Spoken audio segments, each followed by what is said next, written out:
Salut à tous, ravi de retrouver sur canalturf.com Quintet Plus sur l'hippodrome d'Anguin. Ce mercredi 25 juillet, il s'agira du prix du Médoc réservé aux trotteurs. Voici ma sélection. J'ai placé en tête numéro 3 Pave the Way. Il a beaucoup mieux couru que ne l'indique sa 9e place obtenue dans un quintet pas plus tard que samedi dernier sur cette piste d'Anguin. C'est un cheval qui a fini avec des ressources ce jour-là. À mon avis, dans cette épreuve, il est capable de mettre tout le monde d'accord. Je lui poserai le numéro 12, Ballando. Ballando qui a été le tombeur d'un certain Clean Game dans une étape du GNT, celle disputée cette année au Croisé-la-Roche. Récent deuxième du prix d'une épreuve bien composée derrière Virjus du Mazza sur cette même piste d'Anguin. C'était début juillet. Il s'annonce redoutable. On retiendra également le numéro 6, Agitateur, qui a été disqualifié certes à Luçon dernièrement, mais qui auparavant avait gagné facilement à Caen. Jugé sur cette performance et bien placé au premier poteau, il peut nourrir de légitimes ambitions. Numéro 11 dans cette épreuve, Venezia de Mer est irrégulière, mais attention, elle s'est classée deuxième d'un quintet, c'était au mois de mai sur cette piste, et elle a terminé quatrième également du prix des Sables d'Olonne derrière des chevaux de la trempe de Bird Parker ou encore Valco Genila. On la garde. Attention également pour une place au 8 Angel d'Or, un cheval qui a prouvé sa compétitivité à ce niveau, à la faveur d'un parcours caché comme il les apprécie, il devrait finir fort.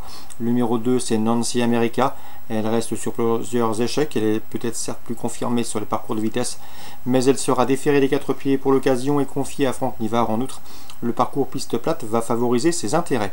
Ensuite, j'ai retenu le numéro 9, Bolero des Vignes. Il n'a pas couru depuis le mois de février, c'est là que le bas blesse, car le cheval a des références à ce niveau. Il sera pieds nus pour cette course de rentrée, et sache également que sa dernière sortie à Anguin avait été couronnée de succès. Le numéro 14, Al Capone Jet, vient de prouver sa forme au trot monté, où il reste sur de bonnes places. Il n'a pas gagné depuis plus d'1 an. Il lui sera ici difficile de le faire, mais une place peut lui revenir, une place dans le quintet s'entend. Un résumé chiffré, 3, 12, 6, 11, 8, 2, 9 et 14. Suite du programme à Anguin.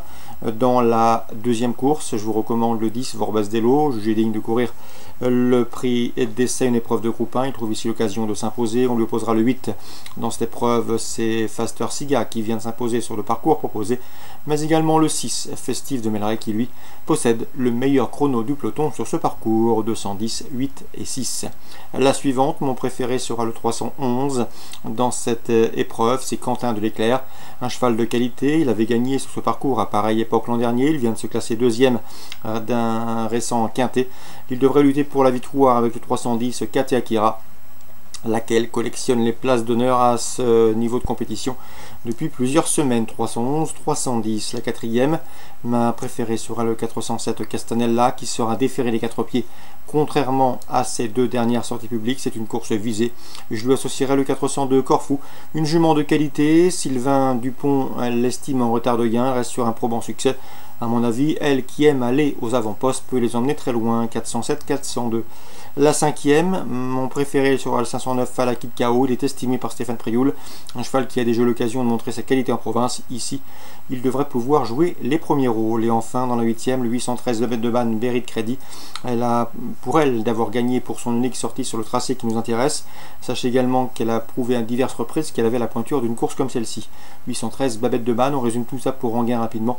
La deuxième, 10, 8, 6. Troisième, 11 et 10. Quatrième, le 7 et le 2.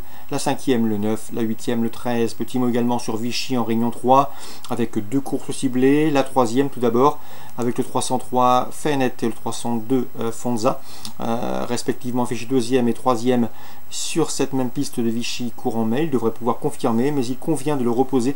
Le protégé d'Alain Coetil, c'est le 304 Flasky, qui a débuté victorieusement récemment sur la piste de Fougères. Le 304 donc constitue un rival sérieux pour le 303. Un Farinette, 304, 303, 302. Et dans la suivante, je vous recommande surtout le 407 Maria's Legacy, qui a très bien débuté sur la piste de Clairefontaine. C'était fin juin. Ce jour-là, elle s'est classée deuxième. À mon avis, dans ce lot, ce 407 Maria Legacy peut ouvrir son palmarès. Elle en a parfaitement l'étoffe. Le 403 Zafar, venu d'Allemagne, devrait être un rival sérieux. 407, 403. Voilà pour les infos de ce mercredi 25 juillet. Bonjour à tous, bonne journée, rendez-vous demain.